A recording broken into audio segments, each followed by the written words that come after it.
Hi, this is Jennifer from SimpleScrapper.com, and this is your weekly pep talk.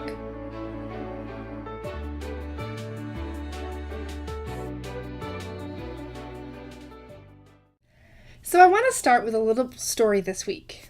This weekend has been Memorial Day weekend, and my parents have been here visiting my family here in Illinois. And on Friday night, we were all sitting around the table after dinner and talking about things, and I was sharing a little bit about what I've been doing here at Simple Scrapper, and we were just talking a little bit about scrapbooking in general and how we handle photos and things like that. And so I brought up the topic of simple scrapbooking and simplicity in scrapbooking, and I asked my family, what do they think that I could do to simplify my own scrapbooking? And I was actually totally shocked by what they had to say.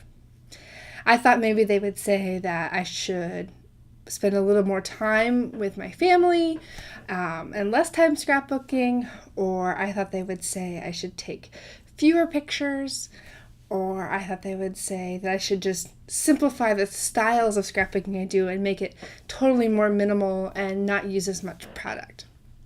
But they didn't say any of that. What they said was that I should edit my photos a lot less. In fact, they don't care if I edit my photos at all. Now, as many of you know, I do delete a large portion of my photos. I probably delete, over half, up to 2/3 of any batch of photos that I take. So in that regard, I am very simple. But another thing that I do is I do tend to edit almost every photo. So to some, this may be, a weakness of mine. Most of the time I'm doing just basic I call them clean edits, just to correct the exposure and make the photo look like I saw it through the viewfinder.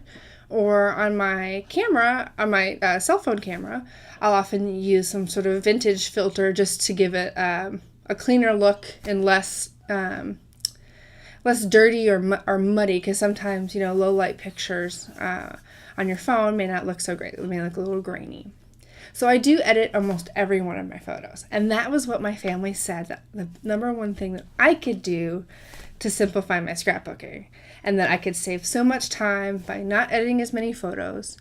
They were okay with editing a few photos just for layouts, but they didn't care if I had all of my photos edited before I shared them on Flickr or on Facebook.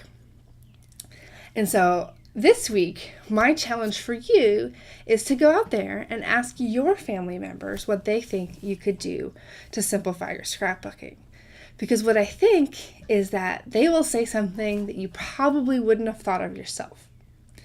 Because your family sees you and observes you and can give you kind of that separate, unbiased piece of advice that can really help you figure out ways to make scrapbooking easier and more fulfilling and more fun for you in ways that you couldn't have come up with on your own. So I hope that helps you, and have a great week. The weekly pep talk is brought to you by Everyday Storyteller 2, a new idea book with 33 more practical ideas from real-world scrapbookers. Get your copy at everydaystoryteller.com.